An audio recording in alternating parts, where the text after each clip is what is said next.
मेरे प्यारे बच्चों, हिंदी वागधारा चैनल में एक नए टॉपिक के साथ आज आपका पुनः स्वागत है। इस उम्मीद के साथ कि आप अपने भविष्य के प्रति चिंतित रहते हुए अपनी तैयारी में पूरी निष्ठा से तत्पर होंगे। तो इसी क्रम में आज हम हिंदी व्याकरण का अभ्यास 17वां भाग के प्रश्नों पर हम लोग चर्चा करेंगे। तो आइए अपनी इस तैयारी के क्रम में हम आज पहले प्रश्न की शुरुआत प्रश्न नंबर 1 से करते हैं। पहला प्रश्न है हमारा, कानन का पर्याय है। विकल्प ए कुसुम, विकल्प बी प्रसून, विकल्प सी कांतार, विकल्प डी मुकुल। जैसा हम जानते हैं कुसुम, प्रसून ये सब पुष्प के पर्याय हैं। मुकुल अधिकली फूल को कहा जाता है और कांतार जंगल का पर्याय है। इसलिए विकल्प सी कानन का कांतार हमारा सही हो जाता है। अगला प्रश्न हमारा प्रश्न नंबर 2, हिंदी साहित्य के प्रथम कालखंड को बीज बपन काल किसने कहा? विकल्प ए रामचंद्र शुक्ल, विकल्प बी महावीर प्रसाद द्विवेदी, विकल्प सी मिश्र बंधु, विकल्प डी हजारी प्रसाद द्विवेदी। जैसा कि हम जानते हैं प्रथम कालखंड को बीज बपन काल महावीर प्रसाद द्विवेदी जी ने कहा था, इसलिए विकल्प बी हमारा सही हो जाता है। हजारी प्रसाद द्विवेदी जी ने आदिकाल, रामचंद्र शुक्ल जी ने वीरगाथा काल कहा, जैसा कि हम जानते हैं। अगला प्रश्न है हमारा प्रश्न नंबर 3, निम्न विराम चिन्हों में कौन सा विराम चिन्ह का प्रकार नहीं है? विकल्प ए लाघव चिन्ह। लाघव चिन्ह को हम जानते हैं, जिसको संक्षेप करते हैं शब्दों को, इस तरह से हम बना देते हैं। विकल्प बी त्रुटिबोधक चिन्ह, कोई शब्द छूट जाता है तो इसको एक त्रुटिबोधक चिन्ह बना करके हम ऊपर लिख देते हैं, त्रुटिबोधक चिन्ह हमारा हो जाता है। विकल्प सी उपविराम चिन्ह, जिसको हम विसर्ग की तरह बना देते हैं, उपविराम का चिन्ह बन जाता है। विकल्प डी अभिजात, जो विराम चिन्ह का प्रकार नहीं है, जिसका शाब्दिक अर्थ होता है उच्च कुल में उत्पन्न। एक शब्द इसका कुलीन भी होता है, इसलिए विकल्प डी ये अशुद्ध है। अगला प्रश्न है प्रश्न नंबर 4, अंगरक्षक का तद्भव है। अंगरक्ष, तनरक्षक, अंगरखा, अंगौछा। तो अंगरक्ष और तनरक्षक से इसका तद्भव से कोई संबंध नहीं है। विकल्प सी अंगरखा इसका तद्भव रूप सही हो जाता है, इसलिए सी सही है। डी अंगौछा, जिसका तत्सम अंग प्रौच्छा होता है। प्रश्न नंबर 5, हाया का विलोम है। ए बेहया, बी बेहयाई, सी शर्म, डी कोई नहीं। जैसा कि हम जानते हैं हाया जो संज्ञा है, जिसका शाब्दिक अर्थ लज्जा होता है, तो इसका विलोम भी संज्ञा ही होना चाहिए। तो हया का बेहयाई विकल्प भी हमारा सही हो जाता है। बेहया ये विशेषण है, तो इसका विशेषण विलोम भी बनेगा शर्मदार, इसलिए विकल्प भी हमारा सही है। अगला प्रश्न है प्रश्न नंबर 6, जो सब में व्याप्त हो। वाक्यांश के लिए एक शब्द।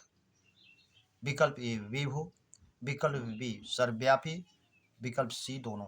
जैसा हम जानते हैं विभु और सर्वव्यापी दोनों एक दूसरे के पर्याय हैं, इसलिए विकल्प सी हमारा सही हो जाता है, दोनों।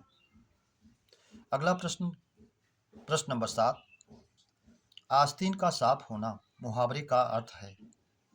हरता होना, पालन पोषण करने वाला, हरता होना नष्ट करने वाला, भरता पालन पोषण करने वाला, धोखेबाज से इसका कोई तात्पर्य नहीं है। विकल्प डी निकट का शत्रु, ये हमारा विकल्प डी सही हो जाता है, आस्तीन का साफ होना। प्रश्न नंबर 8, तद्भव तत्सम का अशुद्ध युग्म है। साखी, साक्षी सही है। विकल्प बी पड़ोसी, प्रतिवेशी, ये भी सही है। सी सहेली, सहेलनी, ये भी सही है। विकल्प डी बत्ती, वर्ती, जो अशुद्ध है, जबकि इसका तत्सम वर्तिका के रूप में होता है। अगर वर्तिका होता तो विकल्प डी हमारा सही हो जाता, अशुद्ध रूप विकल्प डी।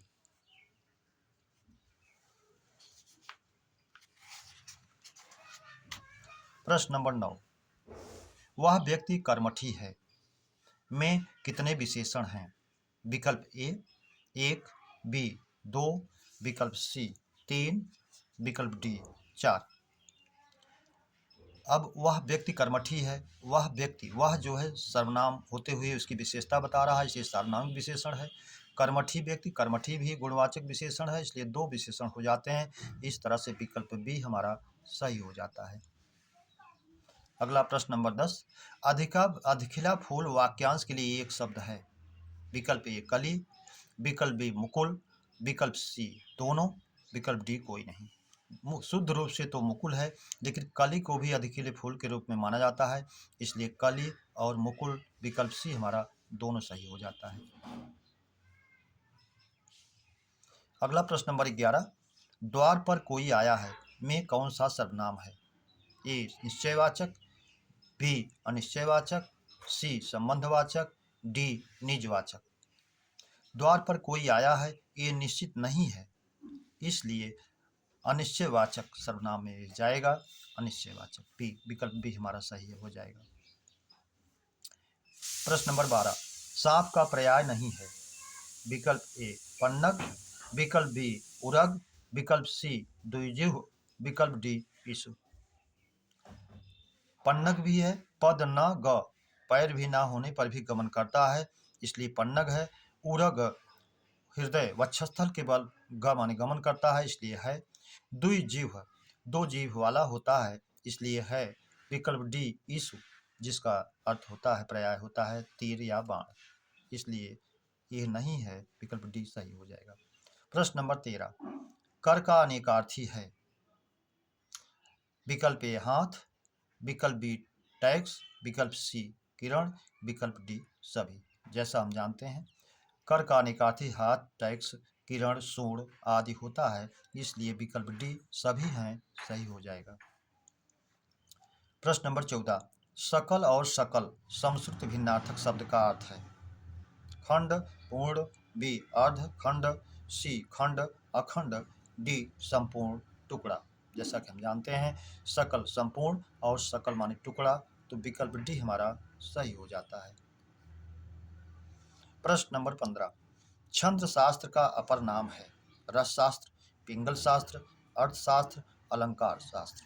जैसा कि हम लोग जानते हैं, छंद शास्त्र के लेखक या प्रणेता या जनक कुछ भी कहा जाए, इन्होंने छंद शास्त्र की रचना आचार्य पिंगल मुनि ने किया था, इसलिए उनके नाम पर उसका एक अपर नाम भी पड़ा, पिंगल शास्त्र, इसलिए विकल्प बी हमारा सही हो जाता है, पिंगल शास्त्र। मेरे प्यारे बच्चों, इस बार इस तरह 15 प्रश्नों की श्रृंखला को हम लोगों ने हल किया। आपको अच्छा लगा हो तो ज़रूर सब्सक्राइब और लाइक करें। अगले टॉपिक के मिलने के समय तक आपके लिए धन्यवाद।